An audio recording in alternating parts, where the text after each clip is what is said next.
tickets will be running for 53 constituencies in the April 9 parliamentary elections.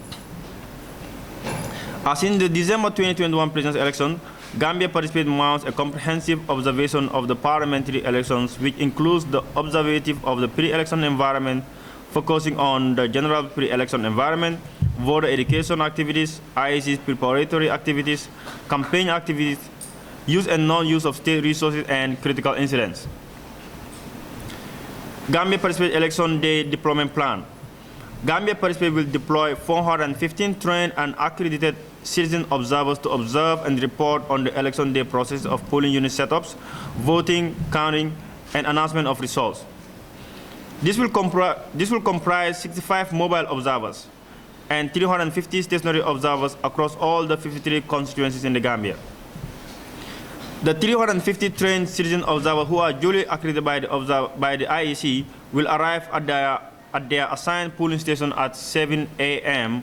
and remain at the polling station until the end of the voting and the announcement of official polling station level results. Gambia Participate will employ a systematic approach to data collection and analysis through the use of standardized checklists to gather information on the quality of the process from across all the regions and constituencies in the country where the parliament elections will take place. Gambia Participate deployment of observers will be proportional to the number of polling stations per region, with more observers deploying to regions with more polling stations and fewer observers to areas with fewer polling stations. This will make it possible for Gambia Participate's presence to be felt in every region and constituency of the Gambia, and will allow Gambia Participate to provide timely and precise information on the process of voting, counting, and announcement of results at the polling stations. On polling day, Gambia Participate observers will report their findings using coded SMS to the election data center located here at Medzi Hotel in Koloi. From the data center, Gambia Participate will be releasing regular statements on the observation of the polling process.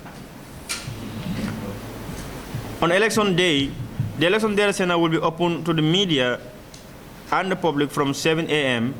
and will remain open until the elections are concluded at the polling station and results are declared at the collation centers.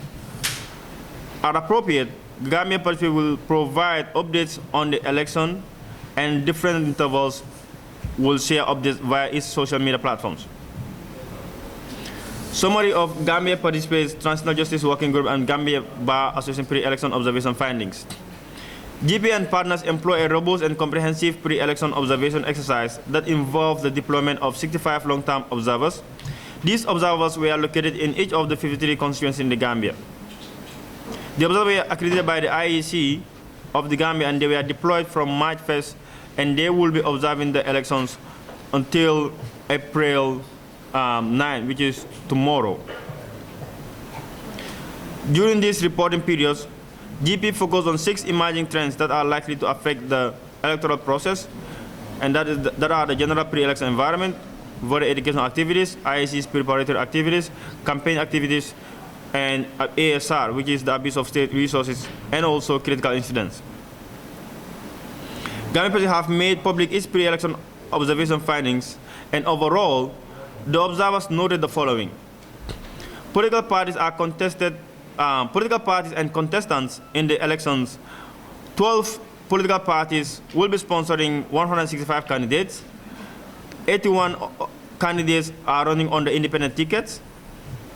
And out of these 165 candidates that have been sponsored by the political parties, the UDP has the highest number of party candidates, which is 46, followed by the National People's Party, NPP, GDC 27 candidates, PUIS 18, CA 10, APRC 7, with the remaining parties APP 1, GFA 3, GMC 3, NRP 5, PPP 1, NUP 4.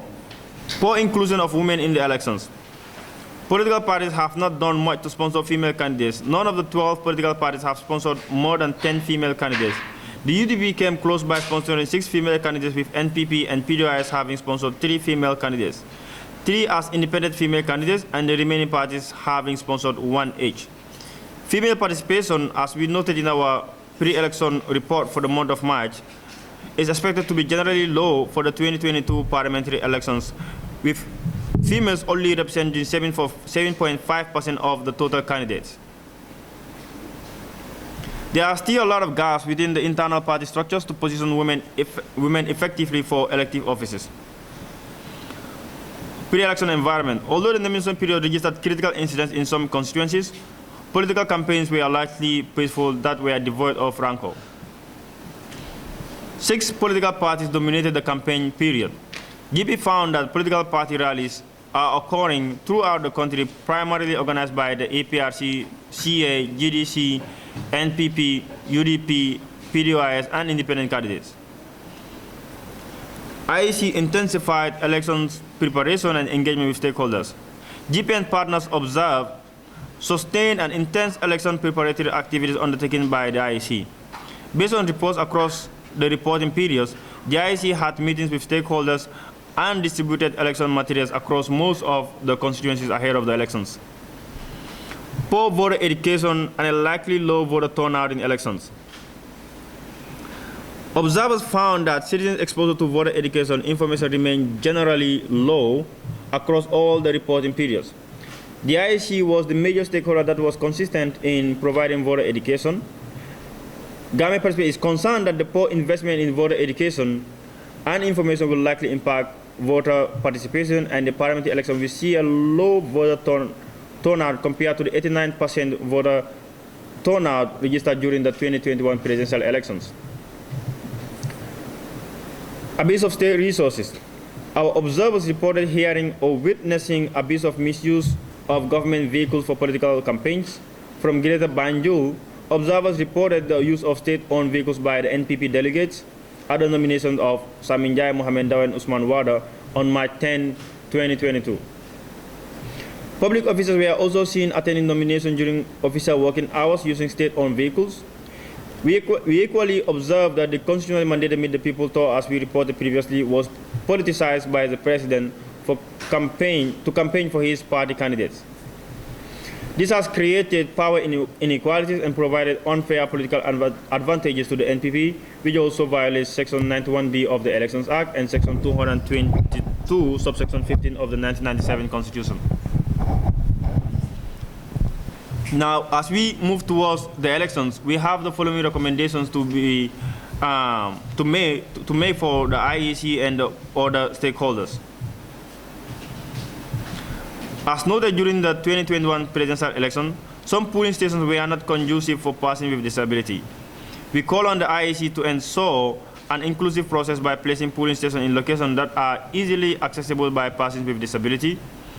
The IEC polling officers and supervisory polling officers should conduct the elections in an impartial and objective manner.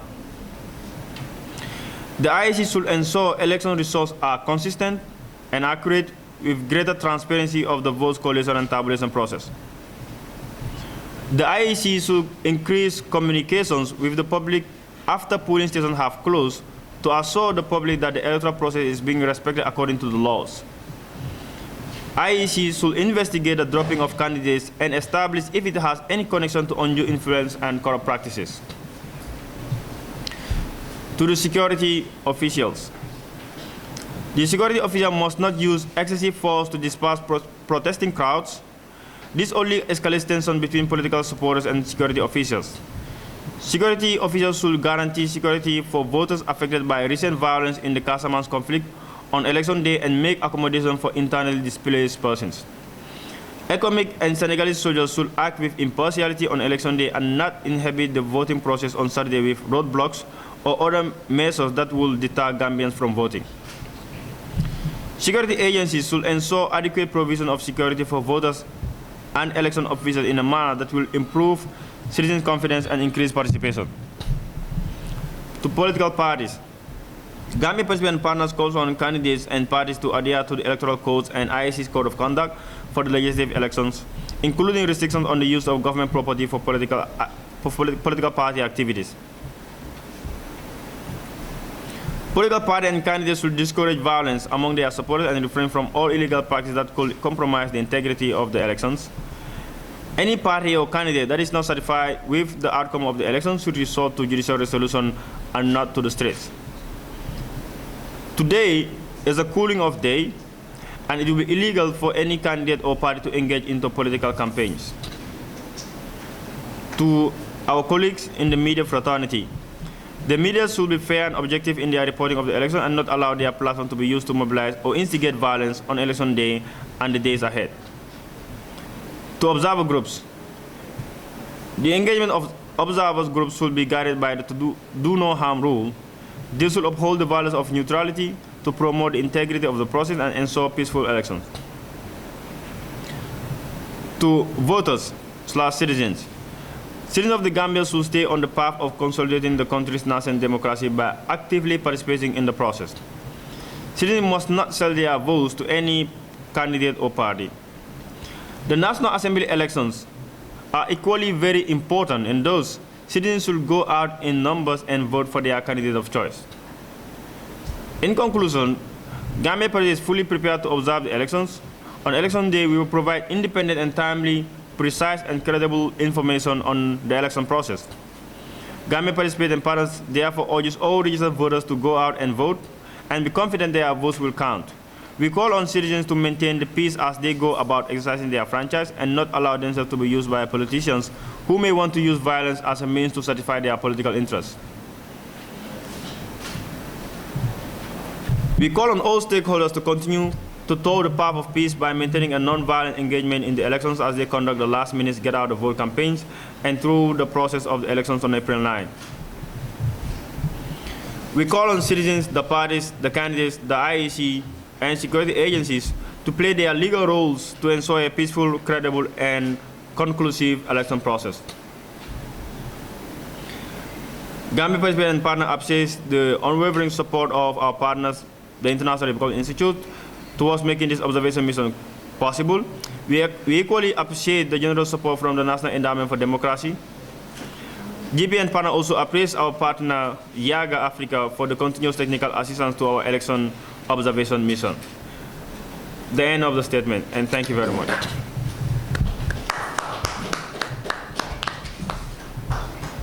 So, if we have questions that is related to the statement, we would definitely love to answer those questions before our board member John makes the closing remark.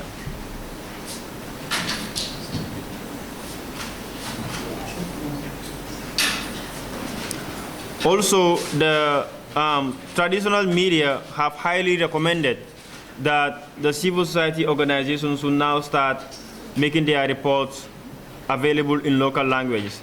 So as a result, at the end of the session, for those local media house or shall I say media institutions that are making these reports available in local languages, I will try the two languages that I can speak and summarize and make that report available to you. And other parties, not just NPP, have been buying votes, literally buying votes. Have your observers seen similar? We were asked the same question a couple of days ago, and I did mention we only report on things that we witness.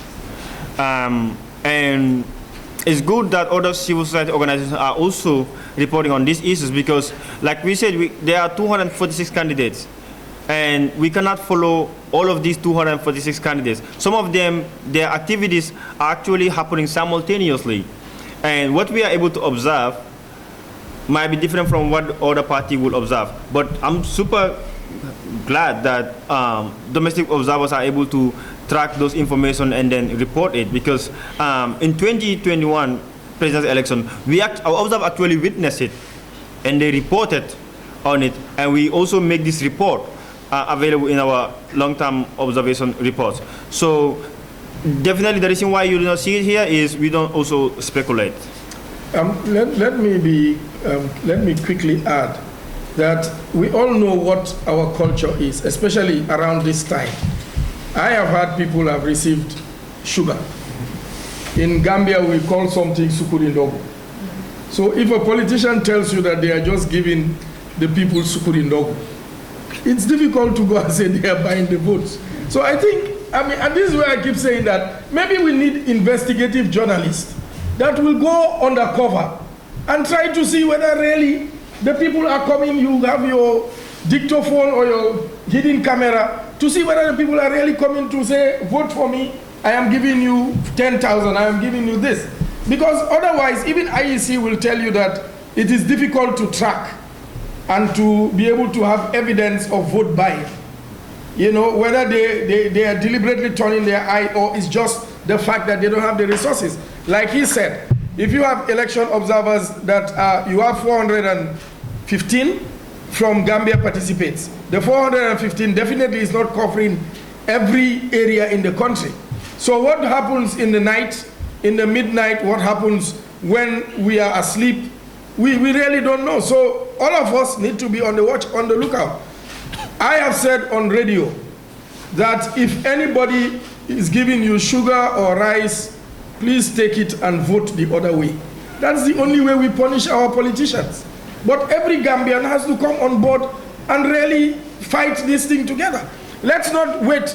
Every citizen has an obligation to be a watchdog and not to allow certain electoral malpractices to happen. Let's not just wait for domestic observers to observe these wrongs. But in our community, I'm sure some of you seated here, possibly rice has been given or sugar in your homes. What is your level of educating your people as to resisting it or doing the right thing? So let's do this together.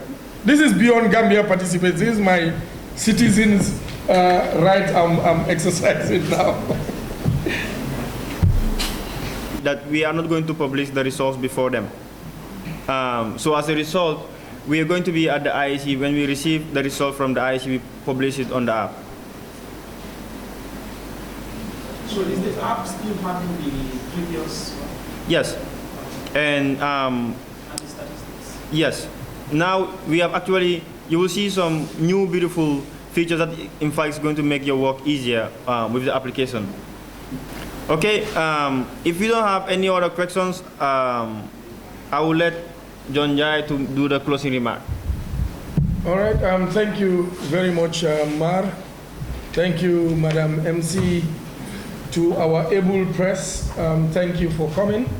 On behalf of the chairperson of Gambia Participates, Ms. Fatima Jawo, I want to sincerely extend our thanks and appreciation to our partners for supporting Gambia Participates. But let me especially thank the staff of Gambia Participates for a phenomenal work that they have been doing. We normally hear people say that the youth are the future. I think the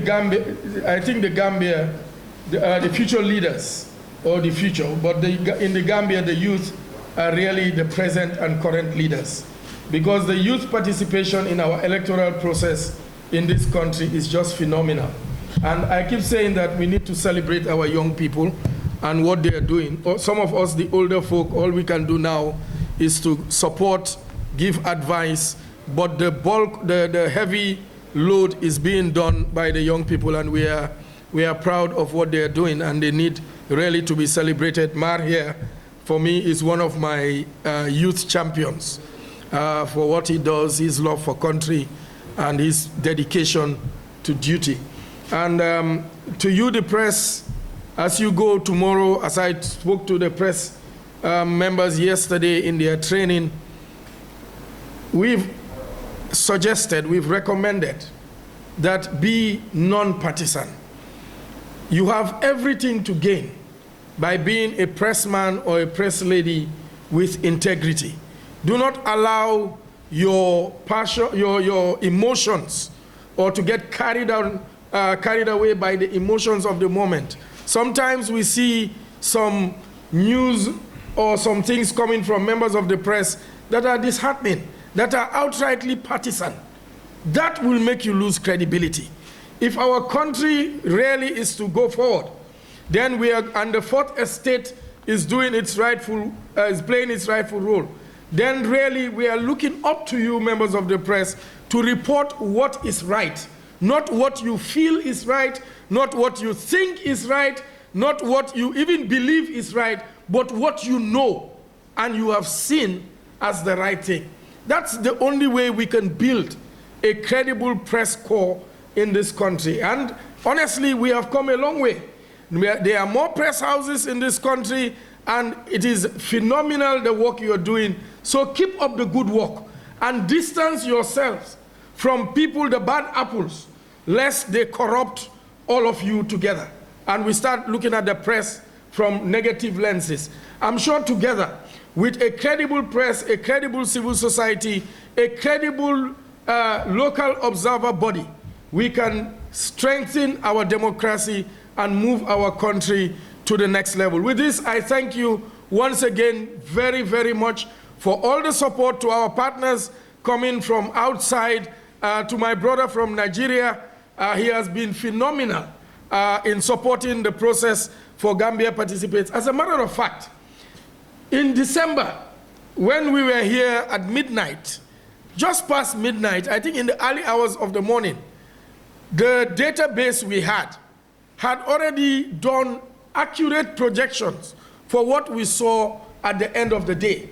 So for us, when people were shouting foul and everything, we knew what the results were, because there were people that were committed, there were experts that were working hard behind the scenes to ensure that we can support the credibility of our electoral process. So thank you very much. We will keep doing the good work. Tomorrow at midday, you are welcome here to have, we will be giving you some information as to what has been observed from 7 a.m. to around 11, 12. We will give you that information, and later in the evening or the next day, we will also come up with a press release. So you are welcome to join us. You are welcome again to join us, as Mark said, throughout the day tomorrow. We will be here. We will be setting up for the whole day today. Tomorrow we'll be here, walk in, check what is happening, and report, because all we want to do is to support the integrity of our electoral process. So thank you very much once again, and God bless you. God bless our beautiful country, the Gambia. For those of you fasting, keep praying for the peace and stability of our country. And to the Fullers and Jolas, please, Bulen Chalit. God bless you.